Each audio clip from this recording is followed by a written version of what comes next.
Asante sana. Ninaomba ukae kwenye uwepo wa Bwana. Kanisa na watu wa Mungu, Bwana asifiwe sana.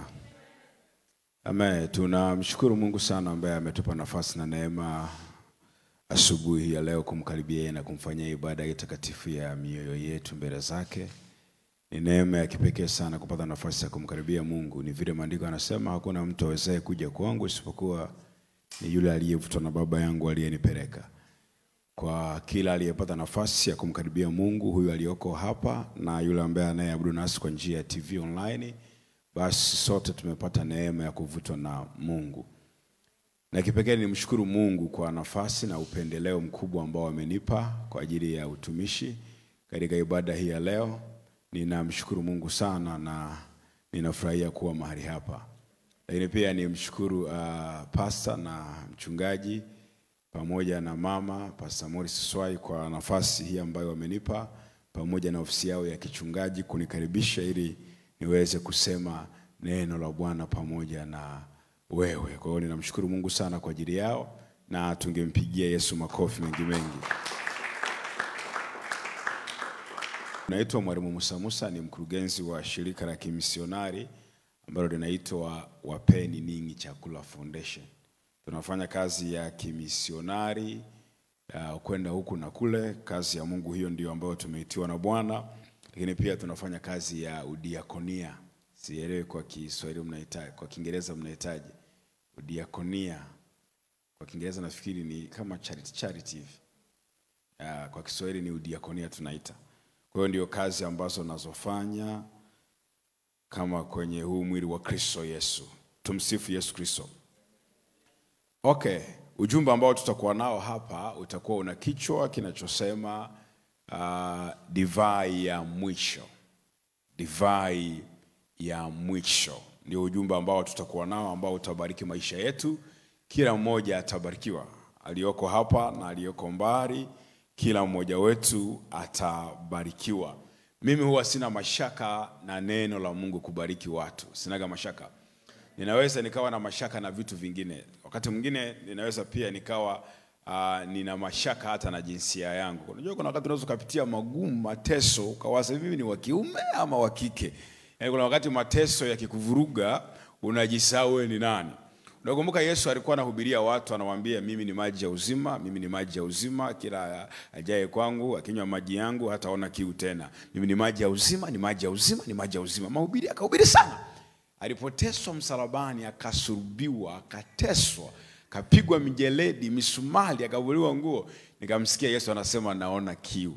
Nikawa nawaza yale maji ya uzima ambayo alituambia kwamba yeye ndiyo yeye, tukimnywa tutaona kiu. Tena yeye anaona kiu. Nikasema kwa sababu tu ya mateso aliyopitia Bwana wangu. Kwa hiyo kuna wakati kwenye mateso unaweza kujisahau wewe ni nani kabisa. Kwa hiyo unaweza pia ukawa una mashaka hata na jinsia yako wakati mwingine kwa sababu ya mateso. Ila huwa sina mashaka na neno la Mungu kubariki maisha ya watu. Kwa hiyo amini hili ya kwamba neno hili litabariki maisha yako katika jina la Yesu. Kitabu cha Yohana sura ile ya 2 mstari wa 1 mpaka wa 10 kuna habari hapo ambayo ni pendwa sana.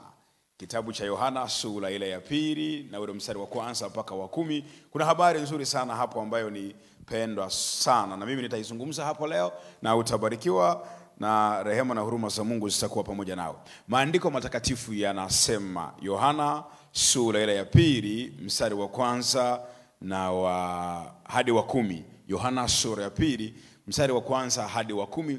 Maandiko matakatifu yanasema hivi: na siku ya 3 palikuwa na harusi huko Kana, mji wa Galilaya.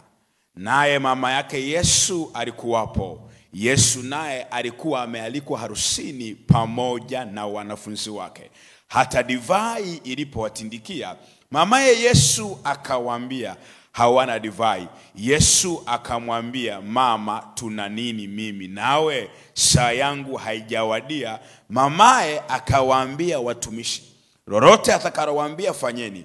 Basi kulikuwako huko mabarasi 6 ya mawe, nayo yamewekwa huko kwa desturi ya Wayahudi ya kutawadha. Kila moja anapata kadiri ya nzio 2-3. Yesu akawaambia, jarizeni mabarasi maji, nao wakayajarisha hata juu. Akawaambia, sasa tekeni mkampelekee mkuu wa meza. Wakapeleka. Naye mkuu wa meza alipoyaonja yale maji yaliyopata kuwa divai, wala asijue ilikotoka, lakini watumishi walijua, wale walioyateka yale maji. Yule mkuu wa meza alimuita bwana harusi. Ule mstari wa 10 tuongee wote kwa pamoja. 1, 2, 3 twende. Akamwambia, kila mtu kwanza huandaa divai iliyo njema, hata watu wakiisha kunywa sana, ndipo huleta iliyo dhaifu. Wewe umeiweka divai iliyo njema hata sasa. Akamwambia, kila mtu kwanza huandaa divai iliyo njema, hata watu wakiisha kunywa sana, ndipo huleta divai iliyo dhaifu. Wewe umeiweka divai iliyo njema hata sasa. Okay, hii ni habari ya harusi, inaitwa harusi ya Kana. Ni harusi maarufu sana duniani. Ina Wakristo wanaifahamu na wapagani pia wanaifahamu. Ndio harusi maarufu kuliko harusi zote duniani, ukiacha na ile ya yule jamaa alienda kwa Nigeria. Hii ya Yesu ndio aliyohudhuria Yesu ndio ilikuwa maarufu kuliko zote duniani. Wote tunajua, wapagani na wasio na waamini wote wanajua, na kuna wengine wanatumia yani hivyo, yani kila mtu anajua hii harusi. Ilikuwa ni harusi kama harusi nyingine. Kulikuwa kuna kamati kuu, kamati ndogo ndogo za vinywaji, si ulinzi, MC na muziki. Hivyo ilikuwa hivyo. Na walikuwa wana kadi, wakatoa kadi za mialiko. Na mtu aliyekuwa amemwalika mmoja wapo anaitwa Mariam Yusufu Yakobo Matani, ambaye sisi tunamfahamu kama mama yake na Yesu. Alikuwa amepewa kadi ya mwaliko. Na inavyoonekana ile kadi aliyopewa ilikuwa ni single, aliruhusiwa kuja double, kwa sababu Biblia inasema na mama yake na Yesu alikuwapo. Haisemi na wazazi wake walikuwapo. Haisemi na mama yake pamoja na baba yake walikuwapo. Inavyoonekana ile kadi ilikuwa ni single.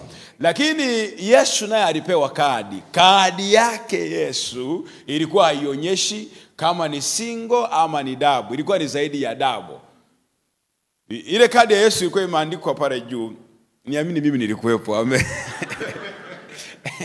Ilikuwa imeandikwa Yusufu Yakobo Matani pamoja na wanafunzi wako. Ndio wanasema kwamba na Yesu naye alikuwa amealikwa pamoja na wanafunzi wake.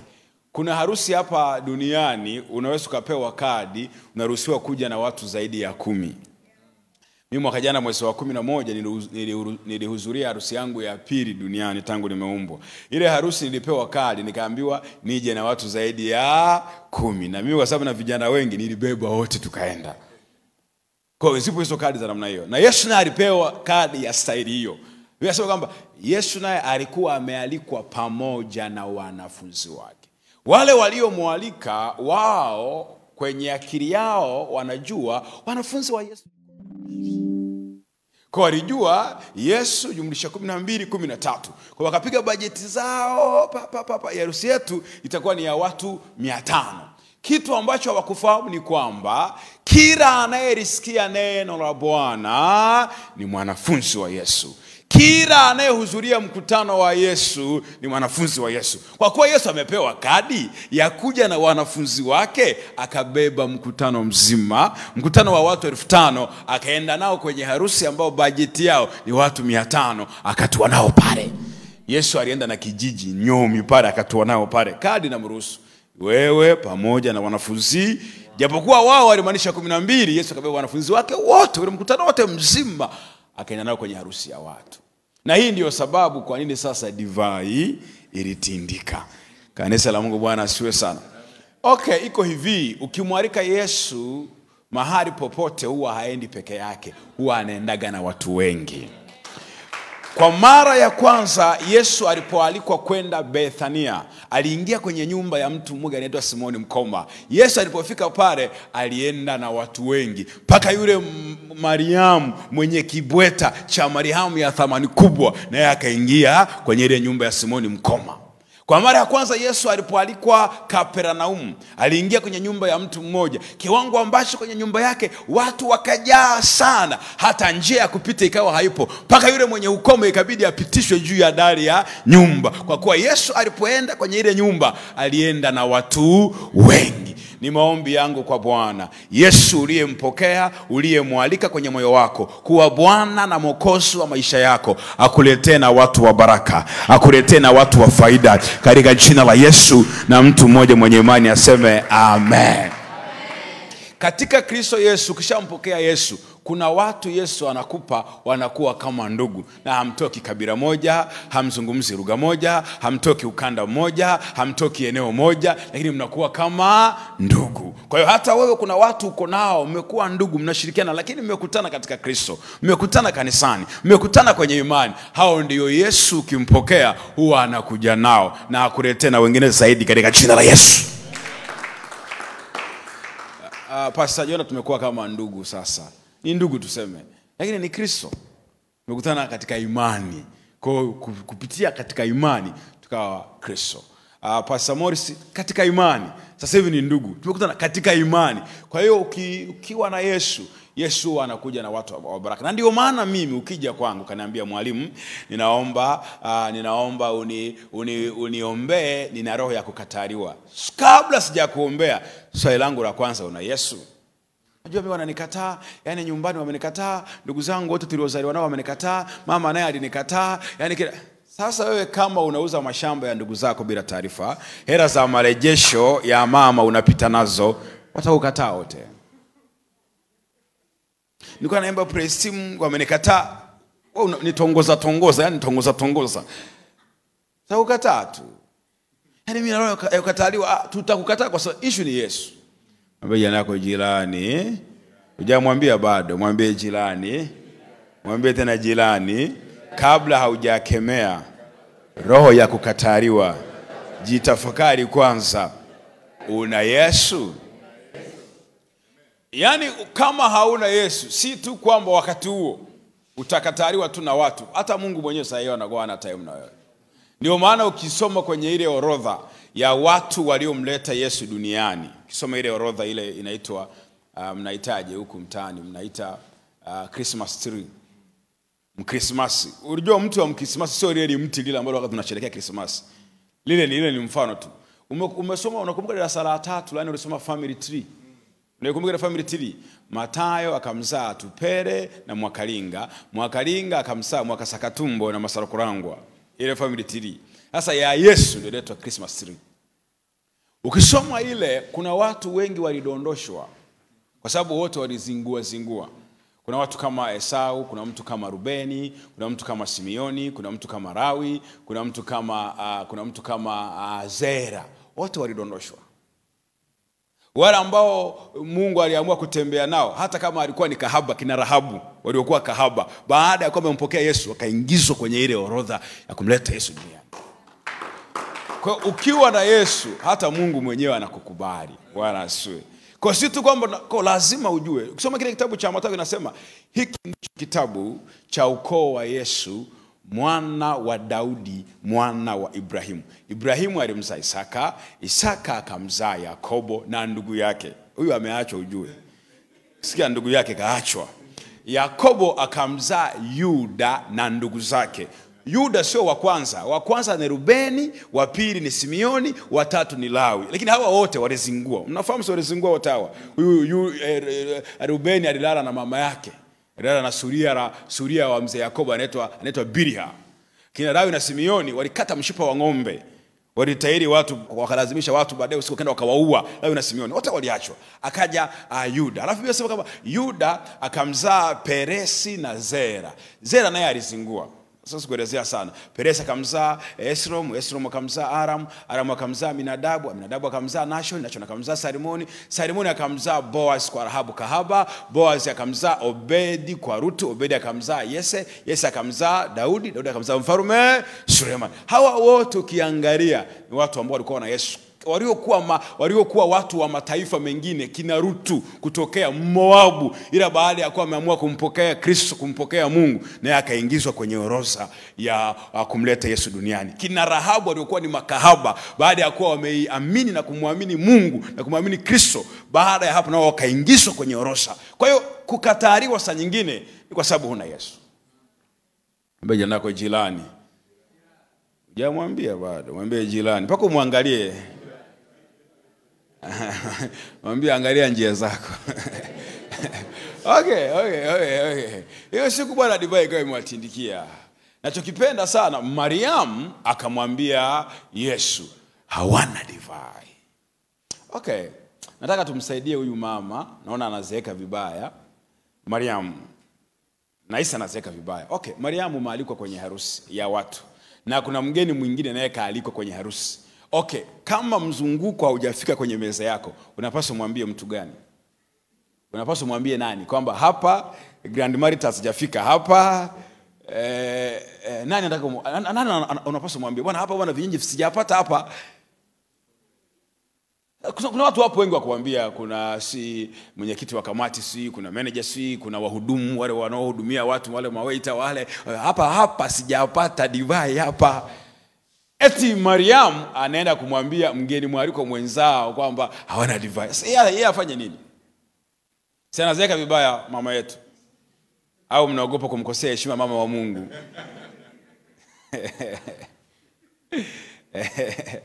Hello?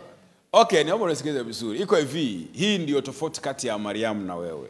Wewe ukipata tatizo, ukipata changamoto, hata kama una watu wa kuambia, huwa unakimbilia kwa sababu una mtu wako, una mwanasheria wa familia, una msimamizi wako wa ndoa, yani wewe unakimbiliaga watu kuwaeleza mambo yako ukipata changamoto.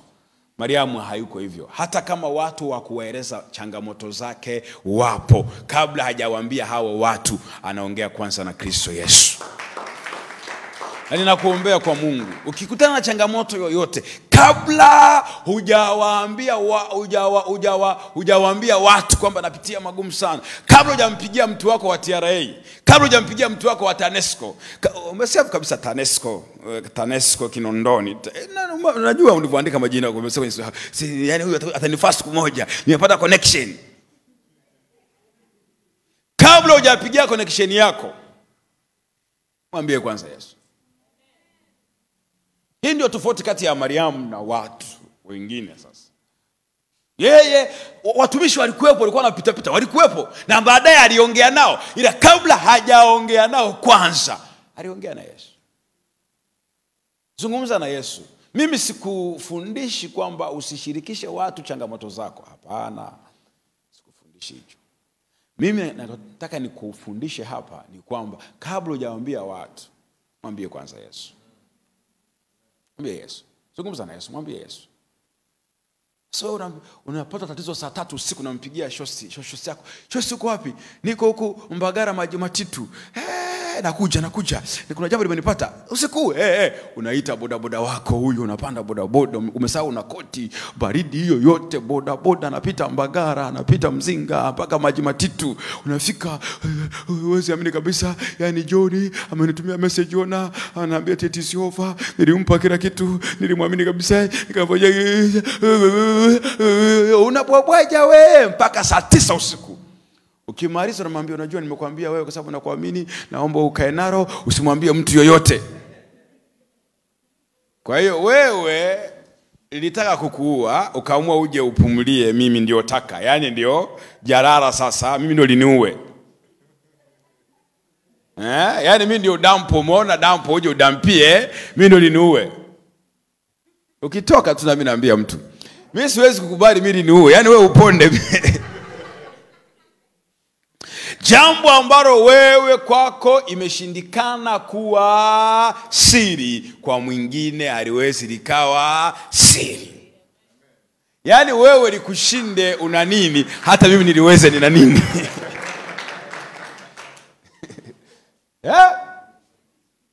Kwa kuwa mimi ni mtu mzima, taongeza na ya kwangu mengi.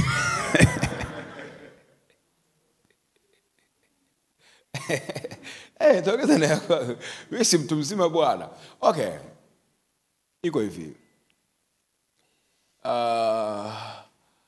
Sikufundishi kushindwa kuambia watu changamoto zako. Waambie Yesu. Lakini kabla hujawaambia, ongea na Yesu. Mariamu, watumishi walikuwepo, alienda akaongea na Yesu, akamwambia hawana divai. Na ninapenda maombi ya Mariamu kwa Yesu. Hayana kona nyingi. Hayana mbwe nyingi kama za kwako. Point inakaa juu. Unajua point zinajulikana. Mbwe ndio waga hazijulikani, weka chini. Anzia point tujue unataka kitu gani. Sasa nyie kwenye maombi mnaanza kana mbwe mpaka Mungu mnamchanganya. Hivi huyo mtu anaomba kitu gani? Point zinajulikana, ni lack of capital, poor government support. Ndio hizo. Mariamu akamwambia Yesu, unajua wewe umeleta watu wengi hapa, sasa ndio sababu ndio tatizo, umeleta tatizo mwenyewe, umetengeneza tatizo, kwa hiyo tutatue mwenyewe. Halafu tumemtafuta mangi, duka kafunga, alifiwa, kwa hiyo sasa hatuna mahali pa kununua tena vinywaji. Alienda akamwambia hawana divai. Sasa wewe ukienda kwa Mungu, unavyoombaga maombi yako hayako wazi. Eti baba fungua marango. Wewe una shida na hela. Baba fungua marango. Kweli ukitoka kanisani utakuta nyumbani malango yamefunguliwa. Baba mwenye nyumba amefungua nyumba yake, katoa vitu vyako vyote. Ndio malango Uwe muwazi, baba yako anajua unataka hela. Bwana asiwe. Baba yako wa mbinguni anajua unataka pesa. Sasa mbona unapinda sana? Mbona unapinda sana? Yaani kama hapana. Pesa sio mbaya. Hata Mungu anajua pesa sio mbaya, na bahati nzuri ni za kwake amesema. Kwa wewe mueleze, acha kupinda. Yaani unapita kona nyingi sana. Yaani asifu unaomba kitu haramu. Asifu unaomba kitu ambacho ni anasa. Hapana. Pesa ni muhimu. Yesu naye na pesa pesa sio mbaya. Achana na mafundisho ya zamani, watu wanasema wengine wanataja magari, wengine farasi, lakini mimi nitataja jina la Bwana. Achana na hizo mambo. Ni vile tu hawajui. Iko hivi, unajua watu wanasomaga Biblia za Nyambari Nyangwine. Iko hivi, aliyesema hayo maneno anaitwa Daudi. Na Daudi ni mtu anayeamini sana kwenye jina la Bwana. Hata siku amekutana na Goliati, alimwambia Goliati, unanijia kwa mkuki na fumo, mimi ninakuijia kwa jina la Bwana wa majeshi. Na kweli Daudi akaanza kumwendea Goliati kwa jina la Bwana wa majeshi. Kinachonishangaza mpaka kesho kutwa ni kwamba alipokuwa anamwendea Goliati kwa jina la Bwana, njiani Daudi akaokota mawe. Swali, Daudi mawe ya nini? Wewe unaamini jina la Bwana? Mawe ya nini? Kwa kwenye maisha haya tulionayo tunahitaji jina la Bwana pamoja na nini? Na mawe. Mwambie nako jirani, ninaelewa ya kwamba jina la Bwana umelishika tangu utotoni, lakini jirani ulichopungukiwa mawe.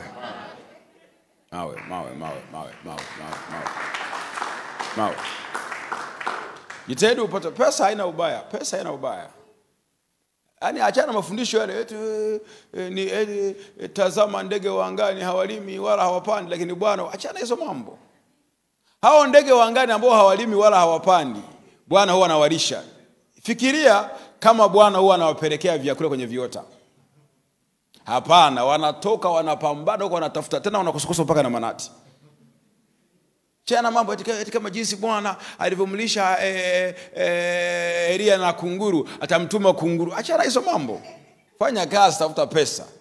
Alivyomlisha kunguru, na mimi Bwana atanitumia kunguru. Kitu ambacho uelewi ni hiki. Yule kunguru aliyemlishaga Elia alishakufa. Hicho ndio chukua ufahamu. Kitu cha pili ambacho haufahamu ni kwamba kunguru walioachwa, wale watoto wake ndio hawa wanakula vifaranga vyetu. Hao ndio wakulishe.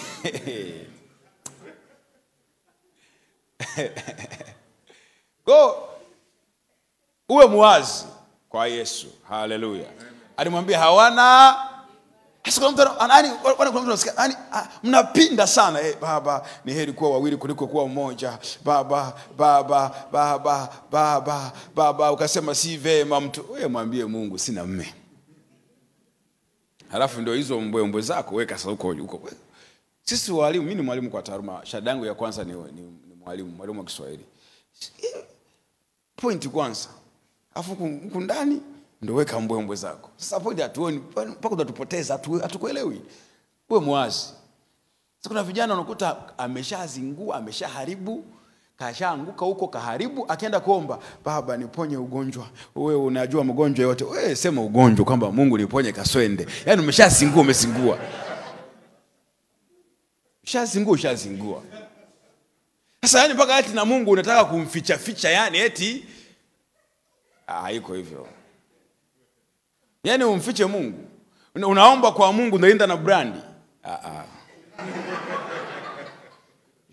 Kuna watu wa kabila fulani akiwa na shida na hela, akita kukuazima anataka pia usijue kwa ana changamoto. Nakwambia nilikuwa na kaka yangu amenitumia dola $90,000.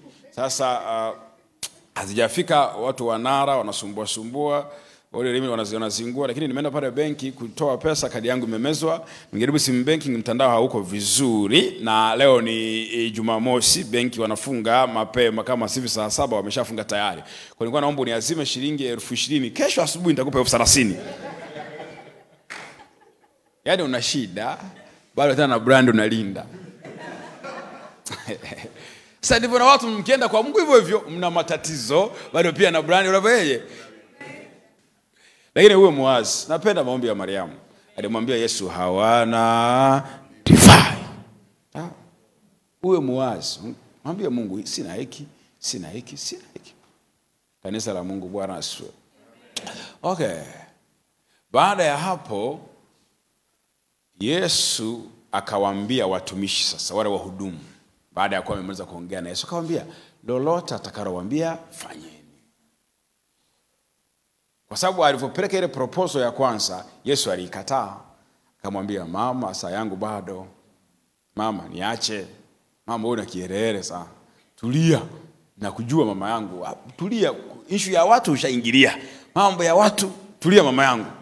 Kila mtu anamjua mama yake. Haleluya. Kuna watu hawezi kuwaambia mama zao mambo ya furaha. Yaani ukimwambia leo, uko uzima umeshajua. Kila mtu anajua na kudili na mama yake. Okay. Lakini mama yake na yeye anataka apate ujiko. Kama mwanangu alipiga tukio bali fulani. Kwa akakomaa tu. Akamwambia watumishi, lolote mimi namjua huyu. Lolote atakalowaambia fanyeni. Mimi nimemlea. Si miezi 9 alikaa kwenye tumbo langu. Namjua. Lolote atakalowaambia fanyeni. Iko hivi, furaha ya wazazi wote duniani ni kuona mtoto wake anapata matokeo kwenye maisha yake. Ukifanya tukio la baraka zuri kwenye jamii, zuri kwenye taifa, baba yako, mama yako, walezi wako wanajisikia furaha mara mbili yako. Sisi tunaenda vijijini kule, akisikia tu mzee akisikia kwamba unatokea Dar es Salaam na ana mwanae amejenga nyumba yake kule Maramba Mawili, atajipenyeza mpaka aje kusalimie. Mtumishi bwana asifiwe sana. Bwana asifiwe. Mtoto tunatokea Dar es Salaam. Ana kijana wangu bwana amejenga kule, amejenga yani ile furaha. Au wale ambao mliwahi kuwa wa kwanza shuleni zamani. Yaani ukishakuwa wa kwanza darasani, akija mgeni nyumbani, hata kama wanaongelea ng'ombe, mpaka tu mzee apenyeze ajue kwamba umekuwa wa kwanza. Furaha ya wazazi. Vijana bwana asifiwe sana. Kama ni kijana uko hapa unapambana na maisha, ongeza tu bidii, kwa sababu furaha utakayoipata baada ya kupata matokeo, mzazi wako atafurahi zaidi yako. Na inawezekana akaongeza umri wa kuishi. Kwa hiyo jitie nguvu, ujue ya kwamba nyuma kuna watu mimi nikitoboa watafurahi kuliko mimi. Kanisa la Mungu, Bwana asifiwe sana. Siku moja mama yangu akanipigia simu ananiambia, sasa tuko tunajengea huku makaburi sasa tumepeleza kama 200,000 huku, niko na mjomba wako, niko na mama zako wadogo. Kwa hiyo ngambia okay sawa mama, nitakutumia 300,000 chap. Okay sasa naingia ibada, nikitoka nakutumia pesa. Nikaweka simu hapo, nilikuwa naniwahi kanisani. Ile simu haikukata, nikamsikia mama anaongea. Anawaambia ndugu zake, niliwaambia, si mnaona? Si mnaona? Ndivyo mama yake na Yesu alikomalia mpaka muujiza utoke. Okay. Wakachukua maji, wakaenda kujaza kwenye mabarasi. Mnafahamu mabarasi? Mabarasi ni matenki yaliyotengenezwa kwa mawe au simenti. Kama ukuzaliwa Mwananyamala hospitali, ama ukuzaliwa Amana, ama ukuzaliwa Muhimbili, mzaliwa kule Nyakayondwa, Murusagamba, Nkanaredi, Ntwara, kama umezaliwa huko, shule ya msingi ambayo ulisoma, kwenye vyoo kule kulikuwa kuna matenki fulani hivi ya simenti ama ya mawe yametengenezwa kwa ajili ya kuwekea maji. Kama umezaliwa hapa Dar es Salaam, pole. Ila wale tuliozaliwa kule ndio hayo. Yale simtenki yale ya mawe ama simenti ndio yanaitwa nini? Mabarasi. Sasa yalikuwa huko kwenye vyoo. Kazi yake ni kwa ajili ya kutawadha kama ilivyo desturi ya Wayahudi. Siku hiyo Bwana Yesu alifanya jambo la ajabu sana. Unajua hakunaga uhusiano kati ya washroom na jikoni. Sasa unafahamu hilo? Unafahamu hiyo? Hiyo siku Yesu aliunganisha, wakawa ndugu pamoja. Hivi mnajua Mama Musa, mama yangu mzazi, akikuta ndoo ya bafuni iko jikoni, hata kama haijawekewa chochote, iko tu wapi? Jikoni, mpaka apatikane mbwa aliyeleta huko ndani. Kwa sababu gani? Hakuna uhusiano kati ya huko na huku. Yesu siku hiyo aliunganisha. Okay.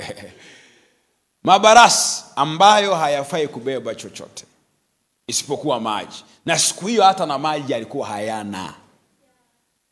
Yanakaa kule kumbuka hili kwenye shughuli, kwenye sherehe. Yanakaa kule washroom, hayaingii kwenye sherehe, hayaingii kwenye shughuli. Yanabeba vitu ambavyo ni tasteless, maji. Yanabeba vitu ambavyo ni colorless, havina rangi. Unajua zamani rangi ilikuwa ni utajiri. Mtu anayevaa nguo yenye rangi, yenye maraka, ilikuwa ni nguo ambao anavaa zile noble families. Wale wengine wote mnavaa kama kwenye ile movie ya Yesu, zile kanzu zile hajulikani ni nyeupe au ni cream, yani hajulikani hiyo rangi. Ndio wale watu wa kawaida wanavaa hivyo. Lakini wale zile noble families, wale watu wenye nanifu, maisha yao fulani, wanavaa nguo zenye maraka. Wanavaa nguo zenye rangi zambarau, rangi fulani, ndio hivyo. Sasa hayo mabarasi yanabeba maji ambayo hayana rangi. Hayafai. Kinachobeba divai kwa desturi ya Wayahudi ni kiriba. Kiriba ndicho kinachoingia kwenye harusi na kusevu watu wanapata divai. Mabarasi hayafai kubeba divai. Divai ni kitu cha thamani, hakiwezi kubebwa na mabarasi yako huko, hayafai, yametengwa, hayafai. Lakini siku hiyo kwa uwepo wa Yesu, hata mabarasi na yenyewe yalipata nafasi na neema ya kubeba divai. Kwenye maisha kuna watu ni mabarasi, hawana rangi yoyote, hawana testi yoyote, hawana ladha yoyote, wametengwa, wametupwa, wako huko. Acha nikwambie, kama wewe ni barasi, na wewe una muda wako, na wewe una saa yako. Saa yako ikifika, na wewe utabeba divai katika jina la Yesu. Tena muda wa mabarasi ukifika, huwa hayabebi divai lita. Unajua kiriba kinabeba lita 1 mpaka lita 3 mwisho. Lakini barasi muda wake ukifika, ikiwa inabeba divai, haibebi lita 1, inabeba ndoo 2, 3. Ni maombi yangu kwa Bwana, saa yako ifike katika jina la Yesu. Ni maombi yangu kwa Bwana, Yesu akuhudumie na wewe katika jina la Yesu. Na mtu mmoja mwenye imani aseme amen. Kwenye maisha, hata kama kiriba kimetangulia, kimebeba divai, amini hili, kuna saa kiriba kilichokutangulia kinaishiwaga divai. Hata kama kuna watu wanaimba, wana upako kuliko wewe, kuna saa sauti zao zinagomba, unaitwa na wewe, hebu njoo na wewe ujaribu siku hiyo. Na siku hiyo ukijaribu, ndio maisha yako yamebadilika. Hata sisi mabarasi tuna muda wetu. Hata sisi ambao hatufai kwa sasa tuna muda wetu. Paulo akamwandikia Filimoni akamwambia habari za Onesimo, ambaye zamani alikuwa hakufai, lakini sasa ananifaa mimi na wewe sana. Hata sisi tuna muda wetu, tuna saa yetu. Hata kama leo hueleweki, wanasema huna mbele wala huna nyuma, huna hili, sio hili tu, hata lile pia huna. Na nyie mna muda wenu. Kwa Mungu iko hivyo. Hata mabarasi yasiyofaa yanaokaa kule washroom, ambaye hawezi kusherekea harusi ya watu, ambaye hawezi kushiriki vicheko vya watu, ila na mwenyewe muda wake ukifika yanabeba sherehe yote. Kwenye maisha, kama mtu ni kiriba ametangulia amebeba divai, mheshimu. Aliyekutangulia amekutangulia, mheshimu. Kila mtu ambaye jana yake wewe ndio leo yako analo jambo la kukufunza. Kwa kila aliyetangulia mheshimu, mpe heshima yake, mheshimu. Na ndio maana hata upaswi kumkosoa. Kama ana changamoto, kamuombee kwa Bwana. Usimkosoe hadharani, utaibika wewe. Kwenye kwaya aliyesimama mstari wa mbele akikosea step, akakosea step, alafu yule wa nyuma wake akapiga ile step ya ukweli, wanaoangalia watajua ile step ya mbele ndio ya ukweli, yule wa nyuma ndio amekosea. Ndio maana watu waliokutangulia usiwakosoe sana hadharani. Fanya hivyo, kawaombee kwa Bwana. Haleluya. Utuombee sisi wakosefu na saa ya kufa kwetu. Amen. Sasa iko hivyo. Kwa hiyo lakini pia wewe ambaye umetangulia, umepata matokeo, umetangulia mbele kuliko wengine, usiwadharau wale walio nyuma yako. Usiwachukulie poa. Na wao wana muda wao. Musa, huyo mtu amekushika mkono, kaa naye vizuri, umtunze. Asante. Nashukuru kwa mawazo yenu, nitakaa naye vizuri, nitamtunza. Lakini ni watume, kamwambieni na yeye akae vizuri na mimi. Mbege nako jirani, ule ushauri wako wa kukaa vizuri na yule mtu nimeupokea, na kutuma leo kamwambie na yeye akae vizuri na mimi. Hata kama ni barasi, yeye ni kiriba, akae vizuri pia na mimi. Kuna saa ili apate divai itabidi achukue kwangu awekewe yeye, ndio apeleke kwenye harusi yake. Kwa kama kuna watu wamekutangulia, una haja kugombana nao. Una haja. Na sisi mabarasi tuna muda wetu. Nipo kwenye group moja hivi la wahubiri vijana. Tuko kama 12. Wale wahubiri wote 11 wale wameoa. Wote kasoro mimi tu niliingia mle bahati mbaya. Sasa kuna saa wanaenda vacation, wanapiga mapicha na wake zao, wanatuma message kwenye group. Musa ona kwa wake zao wanapendana hivyo, wanatuma message ona. Mimi wasigombani nao. Walinena nachukua kitabu changu cha Yohana sura ya 10 mstari wa 8 na wawekea. Yesu akasema hivi, Yesu akawaambia, wote walionitangulia ni wezi na wanyang'anyi. Full stop. Sigombani na watu wote.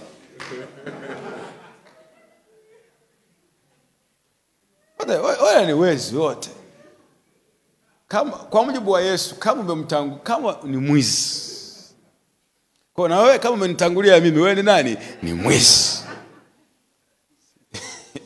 Siwezi pingana na Biblia neno la Bwana. Ni mwizi.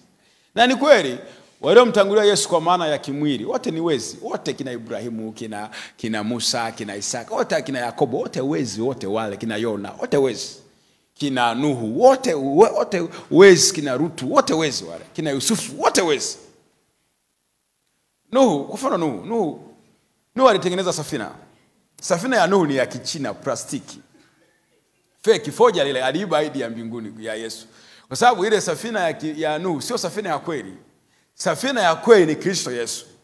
Na ndio maana ili ujue ya kwamba safina ya Nuhu ni ya Kichina, angalia. Safina ya Nuhu ambayo ni ya Kichina ya plastiki ya mruganzere ya kutengeneza ile. Safina ya Nuhu ilielea juu ya maji. Lakini safina ya kweli ambayo ni Kristo Yesu inatembea juu ya maji. Safina ya Nuhu ikiwa kwenye maji, alikuja njiwa akiwa na jani bichi kwenye kinywa chake. Hiyo ni fotokopi. Lakini Yesu Kristo, safina ya kweli, alipokuwa Yordani pale, Roho Mtakatifu mfano wa hua, mfano wa njiwa alikuja juu yake.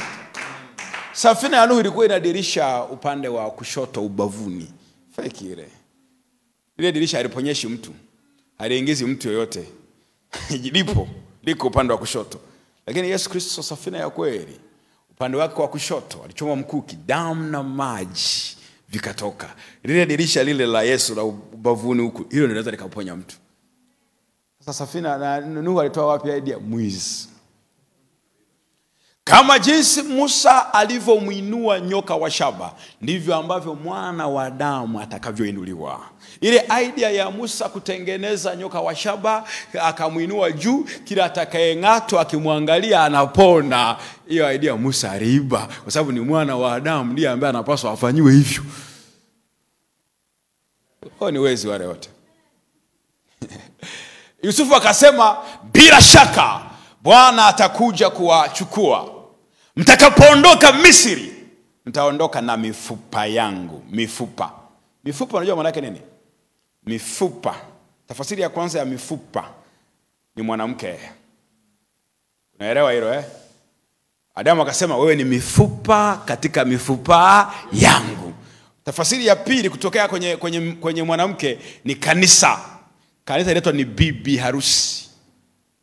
Kwa anasema, mkiondoka akiwaijia kutoka Misri, mtachukua na mifupa yangu, ili mtakapokuwapo na mimi nifanyeje? Ni wapo. Ndio maneno ya Yesu, ambaye ni bwana harusi, ambaye alienda kwa Baba, ili alipo sisi atakuja na sisi tuwepo. Ndio safari ya kutoka Misri kuja Kanaani inafanana na safari ya kutoka duniani kwenda wapi?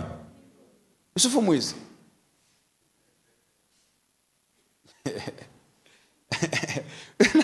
Na Yusufu alikuwa ni mwanasiasa tu mzuri, mtu aliyempenda Mungu, mzuri sana. Hata mimi nampenda. Mimi Yusufu nampenda sana. Ila kasoro moja tu, kuna hubiri ambalo waga sikubaliane na watu. La kuhusu watu wakifundisha kuhusu kushinda dhambi ya zinaa. Wanamfundisha Yusufu alimkimbia mke wa Potifa. Wanafundisha sana. Mimi naonaga hapana. Haina uzito. Kwa sababu gani? Jameni, kumkimbia mke wa afande wa msoja hahitaji kuokoka. Unajua huyu mke ni mke wa mjeda.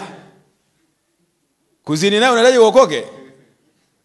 Yaani kukimbia, kumtoroka kwamba mimi sikutaki, ukakimbia mke wa mjeda, unahitaji wokovu? Hamna, yani pale hamna kitu. Yusufu alikimbia, Yusufu hakushinda dhambi ya zina. Hamna kitu. Hata kama mtu angekuwa ni mpagani, mke wa mjeda, alafu wewe ni mkimbizi, huwezi. Mtu aliyeshinda dhambi ya uzinzi ya zina wa kwanza ni Yusufu, mume wake Mariamu. Huyo ndiye aliyeshinda dhambi. Yule Yusufu huyu. Okay, tuachane na hayo mambo. Okay. Hata sisi mabarasi tuna wakati wetu. Na imani yangu ni hii ya kwamba wakati wako hauko mbali sana. Yesu akutembelee, akubebeshe divai ya dunia nzima katika jina la Yesu.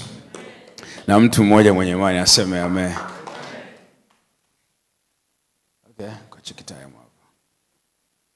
Naongea sana, ndio tatizo langu. Bwana harusi alipopelekewa ile divai, alipoionja akashangaa sana. Akasema, hii divai vipi? Akamuita mkuu wa meza alipopewa ile divai akashangaa sana yule mkuu wa meza. Akamuita bwana harusi akamwambia, kila mtu kwanza, nataka unisikilize hapo. Kila mtu kwanza huandaa divai iliyo njema. Hata watu wakiisha kunywa sana, ndipo huleta divai iliyo dhaifu. Wewe umeiweka divai iliyo njema hata sasa. Anamfundisha falsafa.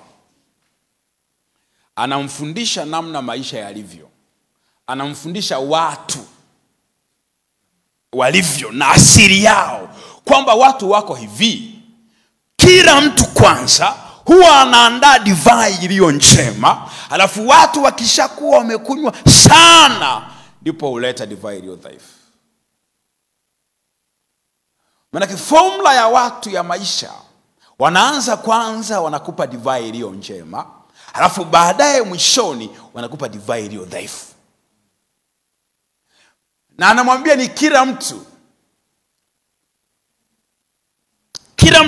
Okay, sasa tuchukue hivyo. Kila mtu kwanza huwa anaandaa divai iliyo njema, alafu watu wakishakuwa wamekunywa sana, ndipo huleta divai iliyo dhaifu. Watu wako hivi. Mwanzoni wanakupa divai iliyo njema, lakini mwishoni wanakupa divai iliyo dhaifu. Watu wako hivi, mwanzoni wanakutendea matendo yaliyo mema, lakini baadaye mwishoni wanakutendea matendo mabaya. Wale waliokupa divai iliyo njema, baadaye mwishoni wanakupa divai iliyo dhaifu. Wale waliokutendea mema, baadaye wanakutendea mabaya. Amesema kila mtu. Watu wako hivyo.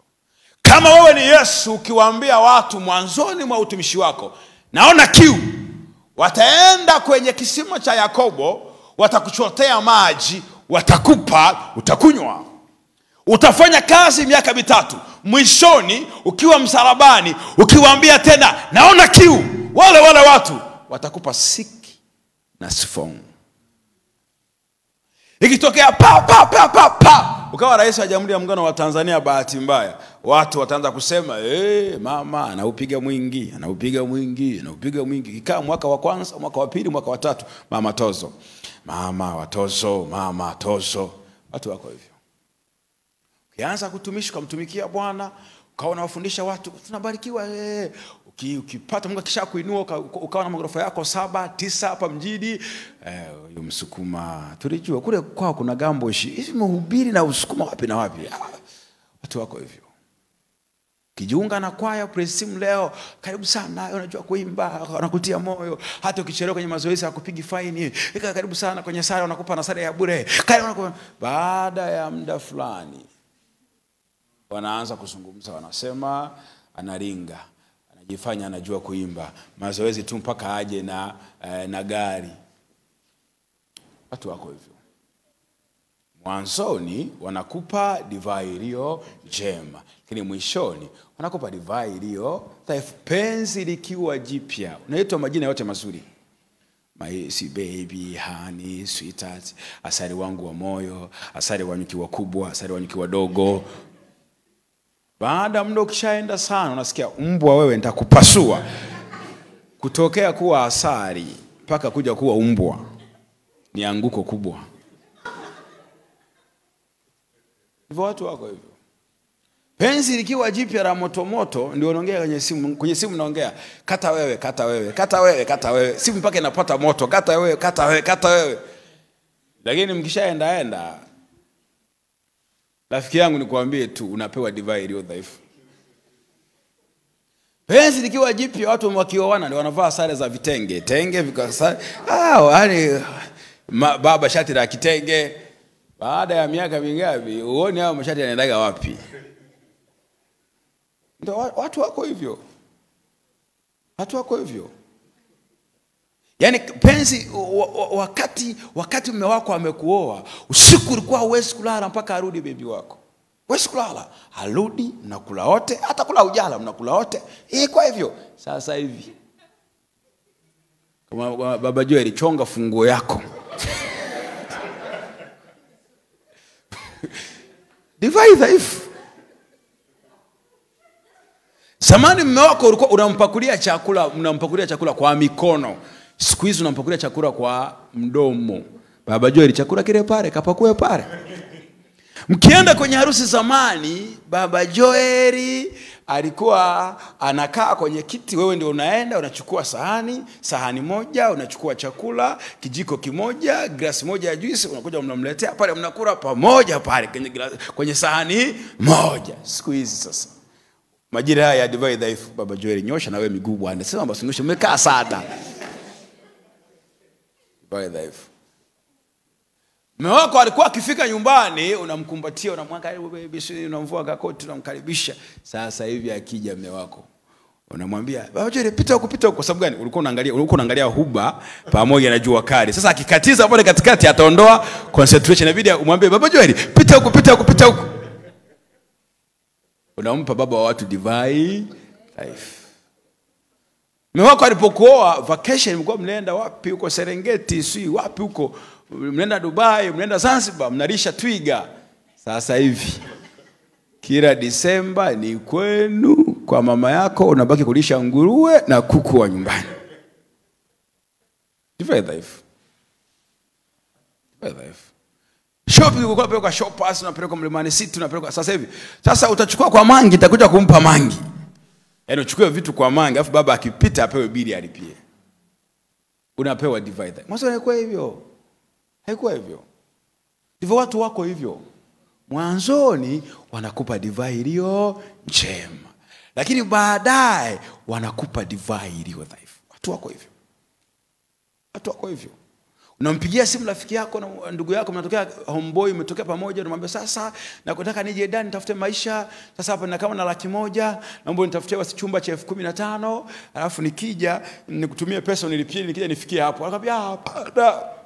Wewe ni ndugu, wewe ni homeboy, wewe ni damu. Wewe njoo tu ufikie hapa kwangu. Baada ya kufikia hapa kwangu ujitafute, ukishajipata utaenda sehemu nyingine. Okay, sawa sawa. Unapanda basi lako la Kimbinyiko, unatoka zako huko Mwaturore, unakuja, unashuka Magufuli, anakupokea, anakufuata kabisa, anakupokea karibu nyumbani, anakufikisha nyumbani, unafanywa tour ya nyumbani. Karibu hapa ndio nyumbani, ile jiko hapa ni friji, kuwa comfortable, jisikie kama uko nyumbani, uwe na amani kabisa, chochote unaweza kutumia, jisikie uwe huru. Bahati mbaya na wewe ni Msukuma kama mimi. Usiku kupata usingizi na uliona soda ya Coca kwenye friji ni kazi. Lazima usiku kukuru. Sasa unashangaa baada ya mwaka kuna mambo ambayo hayana maelezo, unashangaa yanaanza kuwekewa maelezo. Ukiona mambo yanayojulikana yanaanza kuwekewa maelezo, jua una matatizo. Kule vijijini unakuta watoto mko watatu au mnaosoma sekondari. Huyu anasoma shule hii ya kata, huyu shule hii ya kata, yule shule ile ya kata. Sasa inatokea ni kwamba tunachelewa kufika. Huyu anafika labda na wao, mwingine anakuwa bado. Sasa chakula kinawekwa pamoja. Mboga na ugali vinawekwa pamoja. Kwa ukifika inabidi uchukue cha kwako uachie wenzio. Kuna yule mtoto ambaye waga akifika, akichukua chakula chake, mama waga haongei chochote. Alafu kuna wewe sasa ukifika, mama anasema wenzio hawajara wenzio hawajara. Kwenye mambo ambayo hayana maelekezo, ukipewa maelekezo unazingua ujue. Ndio unashangaa sasa mama akileta matunda, umeshakaa kwao mwaka sasa. Akileta matunda anakuambia, Johnny, haya maembe haya ni ya wiki nzima.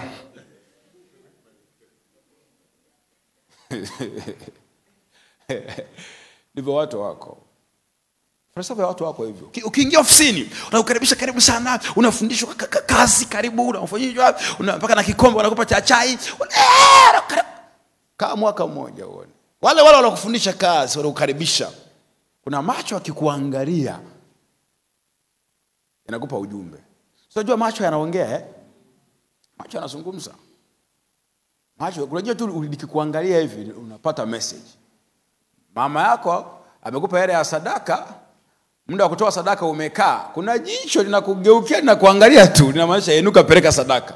Na linakusindikiza mpaka uiweke sadaka hiyo mpaka ilie, kwa sababu ulipewa 200. Isiporia ukuweka, baadaye mtajuana.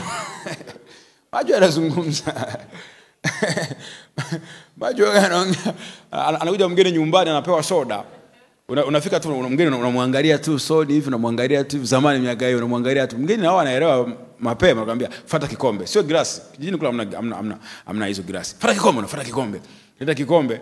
Wakati unakuja kuleta kikombe, unamkuta mama alisharudi yuko pale na mgeni. Unatia tu hivi kwenye mlango hivi pap, unakutana na jicho la mama una kikombe. Lile jicho linamaanisha potea. Na ndio maana wanandoa wanafundishwa wasizungumze na wenzi wao kwa lugha ya maneno. Maneno yanachosha. Lugha ya mwili inaongea sana kuliko maneno. Kitabu cha Wimbo Ulio Bora kinasema, Wimbo Ulio Bora sura ya 4:9 anasema hivi, bibi harusi amenishangaza moyo kwa mtupo mmoja wa jicho lake.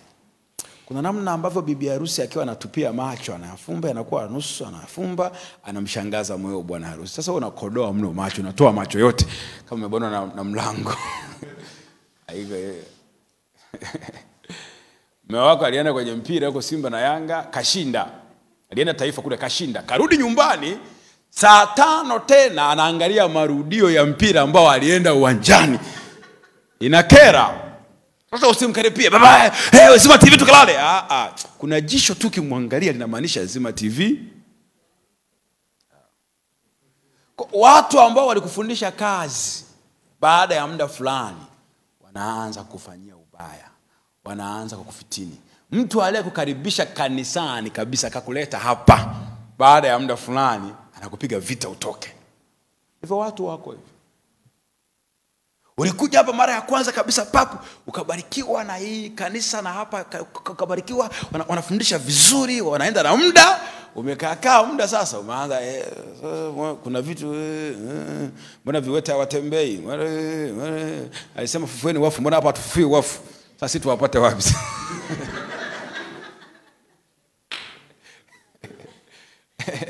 Yaani tayari umeshaanza mambo. Kwa sababu gani? Ndivyo watu walivyo. Mchungaji wangu, my pastor. Ukishampata mchungaji, pastor Swai, ni mchungaji wangu kabisa. Lakini baada ya muda fulani, tunajua mnachoongeaga baadaye. Tunajua, tunawaachaga tu. Kwa sababu gani? Ndivyo watu walivyo. Hasa siku hii mkuu wa meza anashangaa, anamwambia, "Imekuaje? Wewe mbona umefanya tofauti na kawaida ya watu?" Okay, iko hivi. Kitu ambacho hakufahamu huyu mkuu wa meza ni kwamba siku ile kwenye harusi kulikuwa kuna bwana harusi mwingine ambaye anaitwa Kristo Yesu, ambaye yeye ni tofauti na wanadamu. Yeye Kristo Yesu, kama mwanzoni mwa harusi alikupa divai iliyo njema, na mwishoni mwa harusi utapata divai iliyo njema.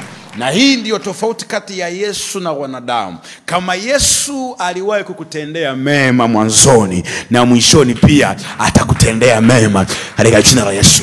Hata kama mwanzoni mwa mwaka huu umepewa divai dhaifu, umeumizwa na watu, umeumizwa na dunia, umeumizwa na taasisi, umefanyiwa fitina, hiana, umefanyiwa ubaya na wachawi, wasihiri, wasoma nyota, wasoma visomo, wasoma faraki, wapiga puri, wasoma terafi, wasoma nyakati mbaya, wasoma bruchi, wamekufanyia mambo mabaya. Kwamba Kristo Yesu katikati ya mwaka, mwishoni mwa mwaka, huwa ana divai njema katika jina la Yesu. Kitabu cha Kumbukumbu la Torati 8:16, maandiko yanasema ya kwamba apate kukutendea mema mwisho wako. Apate kukutendea mema mwisho wako. Mungu yeye, Yesu yeye ni tofauti na wanadamu, ni tofauti na watu wengine. Kama aliwahi kukutendea jambo jema mwanzoni, na mwishoni pia atakutendea vile vile. Kwa Yesu ni vile vile. Ukiwa leo uko wa namna hii, anakuona vile vile. Ukiwa tena wa namna hii baadaye, yeye kwa Yesu unakuwa ni yule yule. Lazaro akiwa ni mzima anaitwa Lazaro, akiugua anaitwa Lazaro, hata akifa tu bado anaita Lazaro. Wanadamu ukiwa mzima unaitwa John, ukiugua wanasema ni mgonjwa, ukifa wanaweka hayati, wanasema marehemu. Ndio maana Yesu alipofika kwenye kaburi la Lazaro hakusema hayati Lazaro njoo nje, alisema Lazaro njoo nje. Yesu kama alikutendea mema mwanzoni, na mwishoni pia atakutendea mema. Ni maombi yangu kwa Bwana ndani ya mwaka huu, Yesu akutendee mema, akupe divai ya mwisho ambayo ni divai njema. Tukifika Disemba bado upate mema kutoka kwa Yesu katika jina la Yesu. Na mtu mmoja mwenye imani aseme amen. Hii ndiyo tofauti kati ya Yesu na watu wengine. Yesu hafanani na wanadamu.